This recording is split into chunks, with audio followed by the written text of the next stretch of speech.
ప్రతి సీజన్కి కొన్ని రకాల కూరగాయలు ప్రత్యేకంగా ఉంటుంటాయి. ప్రస్తుతం శీతాకాలం వచ్చేసింది. ఈ కాలంలో 7 కూరగాయలను తప్పనిసరిగా తినాలి. కూరగాయలు వాటి భాగాలను బట్టి, పోషక విలువలను బట్టి వివిధ రకాలుగా ఉంటాయి. ఆకుకూరలు, వేరు కూరగాయలు, కాడలు, పువ్వులు, గింజలు, పండ్లు వంటివి కొన్ని ప్రధాన రకాలు. ప్రతి రకమైన కూరగాయకు దాని స్వంత ప్రత్యేకమైన పోషక విలువలు, ఆరోగ్య ప్రయోజనాలున్నాయి. వివిధ రకాల కూరగాయలను ఆహారంలో చేర్చుకోవటం వల్ల గుండె జబ్బులు, కొన్ని రకాల క్యాన్సర్ల ప్రమాదం తగ్గుతుంది. ఈ సీజన్లో మేలు చేసే వాటిలో ముందుగా పాలకూర గురించి చూద్దాం. పాలకూరను ఆహారంలో భాగం చేసుకుంటే గుండె జబ్బులను దూరం చేసుకోవచ్చు.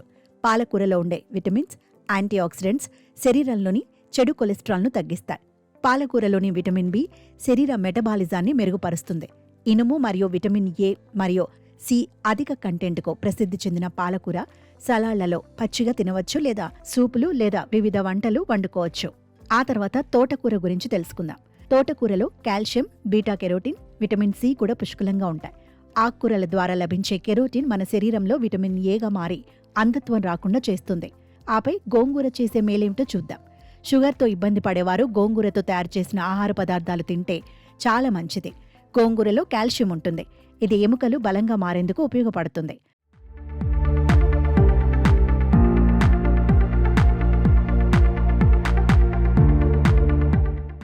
అటు తర్వాత ముల్లంగి వల్ల జరిగే మేలు గమనిద్దాం. ముల్లంగి గ్యాస్ట్రిక్ డిజార్డర్స్, కిడ్నీ వ్యాధులు, మూల వ్యాధి మొదలైన వాటిని నయం చేస్తుంది. ముల్లంగి ఆకుకూరలు మధుమేహానికి ఉత్తమ ఔషధం. ముల్లంగిలో మలబద్ధకాన్ని నయం చేసే శక్తి ఉంది. వీటిని తరచుగా సలాడ్లకు జోడించవచ్చు, లేదా క్రంచీ స్నాక్గా తింటారు. అనంతరం క్యారెట్ తీరుతెన్నులు చూద్దాం. క్యాన్సర్ నిరోధకంగా పనిచేసే అతి గొప్ప కూరగాయ క్యారెట్. గుండె జబ్బును నివారించటంలోనూ చక్కగా పనిచేస్తుంది. చర్మానికి పోషణ ఇస్తుంది. క్యారెట్లలో బీటా కెరోటిన్ పుష్కలంగా ఉంటుంది. ఇది విటమిన్ ఏగా మారుతుంది. కంటి ఆరోగ్యానికి ఇది చాలా అవసరం. క్యారెట్లను అనేక విధాలుగా తినవచ్చు. దీన్ని తరచుగా సలాడ్లలో పచ్చిగా తింటారు. సైడ్ డిష్గా కాల్చి, ఉడకబెట్టి లేదా ఇతర కూరగాయలతో కలిపి తింటారు. చివరిగా బీట్రూట్ చేసే మేలు పరిశీలిద్దాం. నాడుల ఆరోగ్యం, జ్ఞాపకశక్తి, కాలేయం, పనితీరు మెరుగుపడటానికి బీట్రూట్ తోడ్పడుతుంది. హైబీపీ ఉన్నవారికి బీట్రూట్ మంచిదే అయినప్పటికీ అధిక రక్తపోటు మందులు వాడేవారు బీట్రూట్ను తక్కువగా తీసుకోవాలి. బీట్రూట్లో నైట్రేట్లు అధికంగా ఉంటాయి. ఇవి రక్త ప్రవాహాన్ని మెరుగుపరచడంలో, రక్తపోటును తగ్గించడంలో సహాయపడతాయి.